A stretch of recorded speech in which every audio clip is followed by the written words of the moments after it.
Music in video games is hugely important. Would a Final Fantasy battle be as satisfying without the victory fanfare?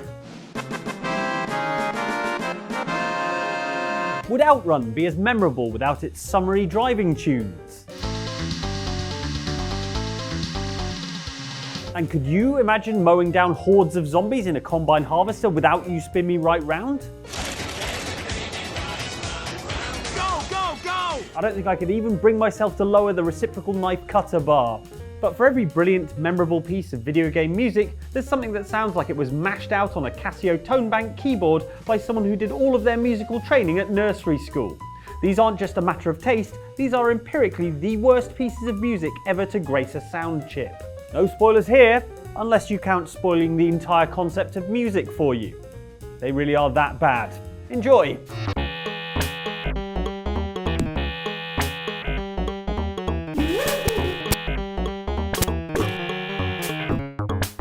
I'm not saying it's easy to make music for a Spider-Man project. I mean, even Bono couldn't do it successfully, right?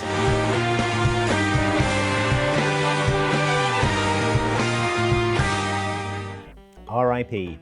That being said, I can't imagine failing harder at that brief than whoever it was that composed the music for Spider-Man the Animated Series on the Sega Mega Drive, or Genesis if you're nasty.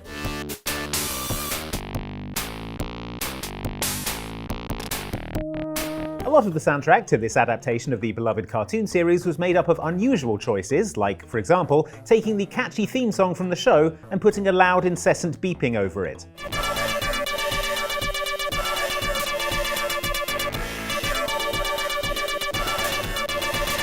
The absolute worst crime against the musical arts, however, comes in the funhouse level, in which your friendly neighborhood web-slinger must infiltrate a carnival attraction that is just lousy with Mysterios in order to get to the Green Goblin. As you'll have heard there, the music to this level is an insane nightmare, being as it is a twangy, walking bass line accentuated with clown horns, yelping, honking, and screeching.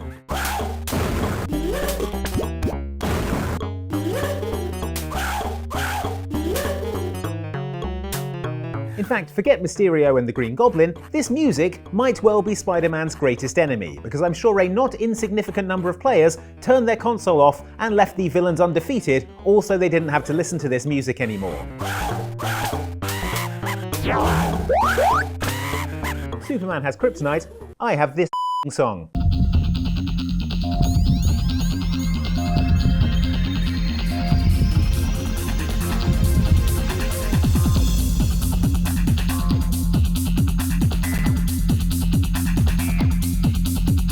Before the enormously popular Project Gotham Racing, Bizarre Creations tested the formula with Metropolis Street Racer for the Dreamcast.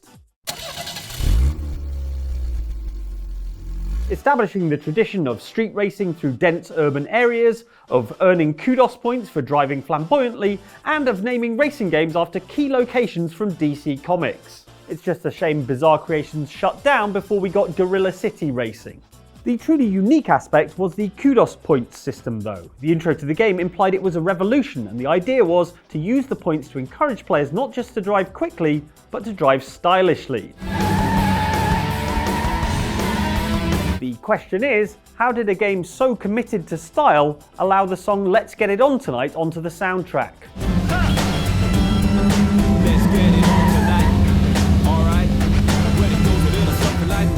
One of the tracks that plays on the San Francisco circuits, Let's Get It On Tonight, is a sort of budget Will Smith tribute act, with all the ha-has and woos you'd expect from that description.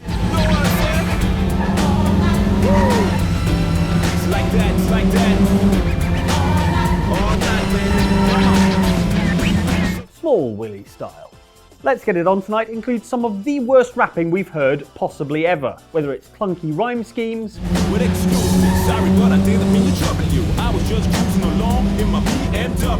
or some straightforward, appalling lyrics that sound like middle school poetry.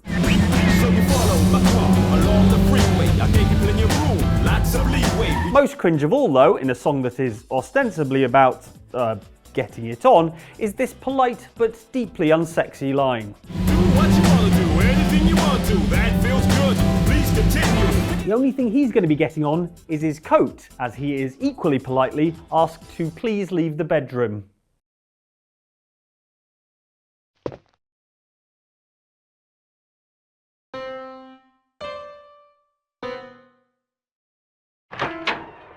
soundtrack to the original Resident Evil is rightly lauded as a classic of the genre, filled with sinister strings and ominous organs, and I'm not talking about the ones on the outside of the tyrant's body. What you might not remember is that the original Resident Evil received a couple of re-releases for the original PlayStation, the Director's Cut in 1997 and the Director's Cut DualShock Edition in 1998.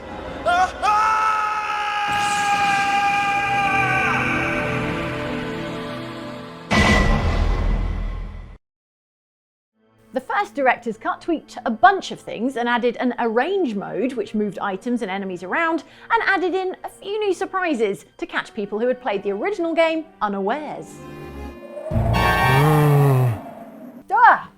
Thanks a lot, Forrest. The Director's Cut DualShock Edition, however, not only added support for the then new DualShock controller, but also an entirely new soundtrack, as the result of a deal between Capcom and a Hiroshima musician called Mamoru Sumorogochi. Sumorogochi was a composer who was making waves at the time thanks to his cool image and his inspirational story of overcoming the hearing difficulties that he suffered from, earning him the nickname the New Beethoven. As such, Capcom was happy to hitch their wagon to such a rising star in the music industry and gave him the soundtrack of the Resident Evil Director's Cut to interpret however he saw fit.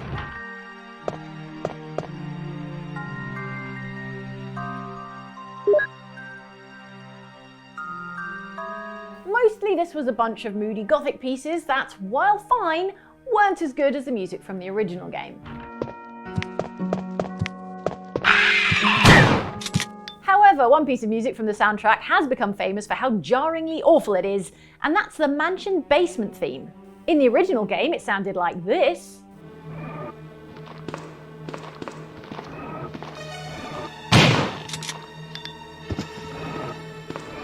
And in the Director's Cut DualShock Edition, it sounds like this.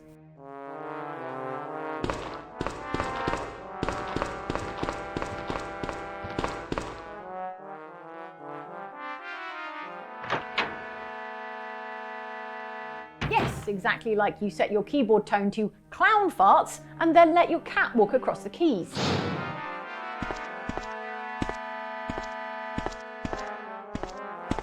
Obviously, that's awful, but the story takes an even more bizarre twist. Claims later emerged that Sumorogochi was in fact embellishing the extent of his hearing loss for aura points, and also that he wasn't even composing half the stuff he said he was, using a ghostwriter named Togashi Nagaki to help him with his commissions. So why was the mansion basement theme so bad? Some suggest it's because the wrong MIDI instrument was used, and Sumorogochi, who at the time was claiming to be totally deaf, didn't want to let on that he knew how bad it sounded. Indeed, YouTuber Agent Red Jackal has uploaded a version of the song transcribed and played on a different instrument, which gives you an idea of how the piece was maybe intended to sound.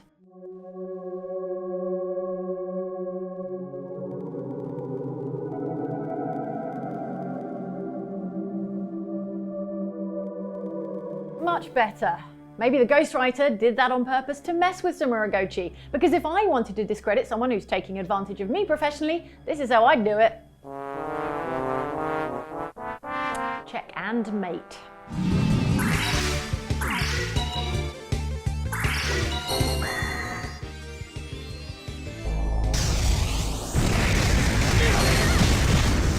Town themes are vital to RPGs.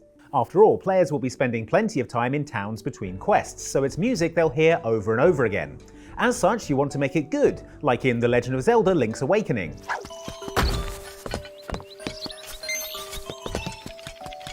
And not bad, like in The Legend of Zelda: Link's Awakening.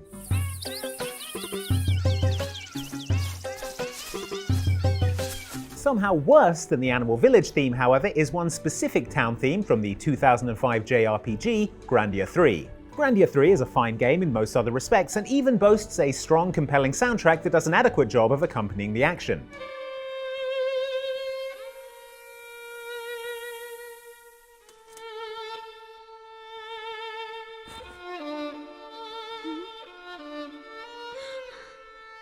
And then you get to the desert town of Bacula.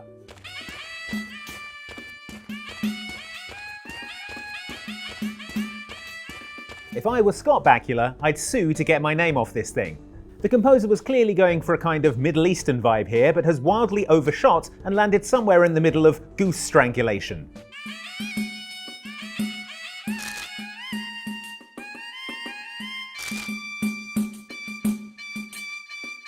In fact, this sounds less like a rich and mysterious town theme and more like someone kicked a bag of sick cats down a stairwell.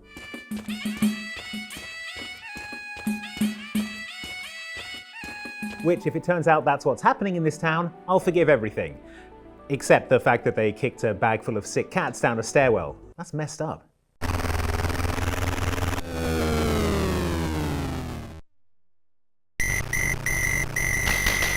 "1942" is a World War II themed aerial shoot-'em-up set in, you guessed it, the year 1942.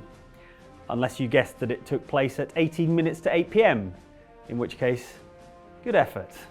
Even in 1984, when the game was developed, authenticity was a key consideration. Your player aircraft was a period-appropriate Lockheed P-38 Lightning, and you'd find yourself facing off against Kawasaki K-61s and Mitsubishi Zeros. Clearly, Capcom wanted that authenticity to stretch to suitably militaristic music. But the game's main backing music was a bizarre combination of military snare drums and a tuneless whistle effect, deployed in a rhythm that was unpredictable enough to set you constantly on edge.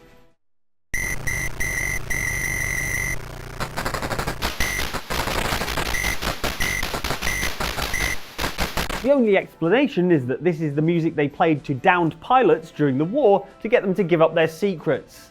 The NES version, with its more limited sound chip, was even more excruciating, with drum effects that sounded the same as bullets firing and the replacement of the whistle sound with a piercing beep that, if we didn't know better, we'd assume indicated some sort of radar missile lock.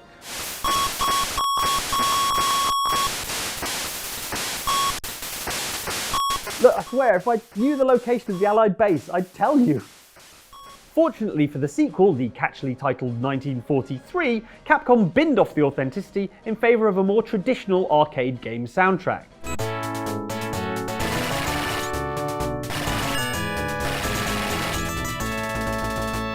Which is good, because if that music ever got into the wrong hands, like, say, Jane's, for example, then we don't— oh god, my hidden chocolate stash is in my sock drawer, my high school crush was called Charlotte, and my PIN code is 0543... Washington called this a simple op. But given the chance, Murphy calls your bluff. Now my seals are dead. And I finish what I start. Do you remember Rogue Warrior from 2009? Shut up, no you don't. Rogue Warrior is an entirely forgettable first-person shooter, most notable for the fact that main character, real-life Navy SEAL Richard Demo Dick Marchenko, is voiced by Mickey Rourke. Well, voiced is perhaps generous. Growled is probably more accurate. Eat dirt, you motherfucker. You nuts, eat dirt, you f***ing.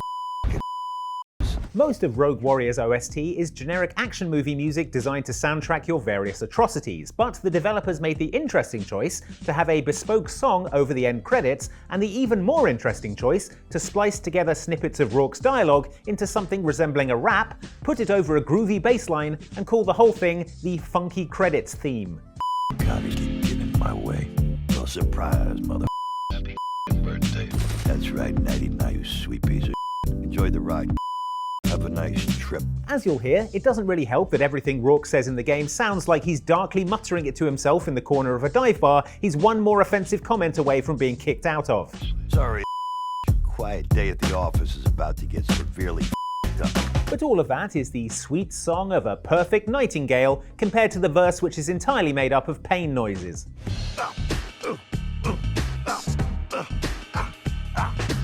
Coincidentally, exactly the sounds I'm making having to listen to this song. Ooh, ah, huh, Party on!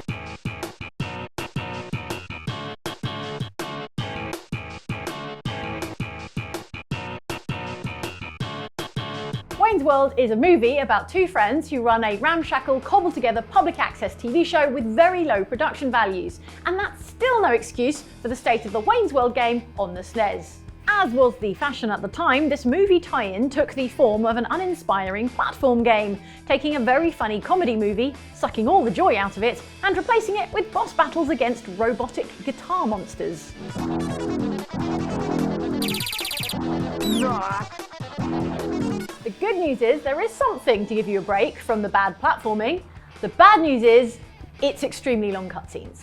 The game makes a valiant attempt to capture the spirit of the film by featuring cutscenes that recreate Wayne and Garth's sofa-situated banter. Unfortunately, the SNES wasn't built for full motion video or extended voice samples, so what you get is a slideshow of mostly text speech bubbles and a Garth that looks like he was drawn by hand in MS Paint.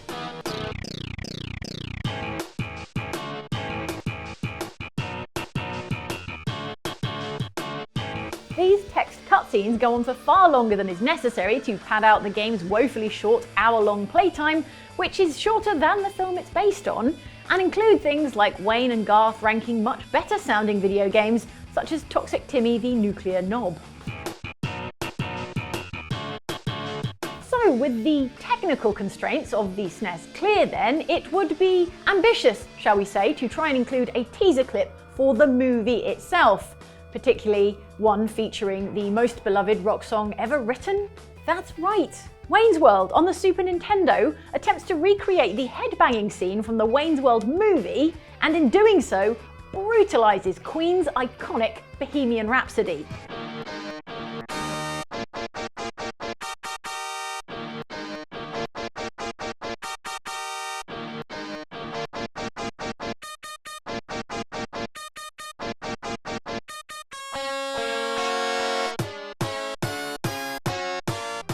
If you are hoping that things improve when the song itself actually kicks in, then I regret to inform you it sounds a lot like someone trying to play a stylophone while riding a mechanical bull.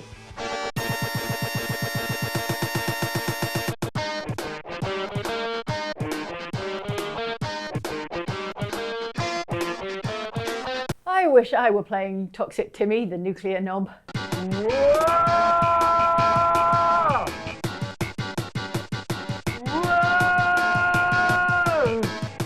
Bohemian Rhapsody there, everyone, as it was never meant to be heard. Sorry about that, sorry for ruining your day. What won't ruin your day is maybe another couple of videos from us. One up here, from us here on Outside Xbox, and one down here from sister channel Outside Extra. Both quality things that we promise contain no brutalizations of classic rock songs. Thank you so much for watching. If you'd like to support us, head to patreon.com/oxclub, and we will see you next time.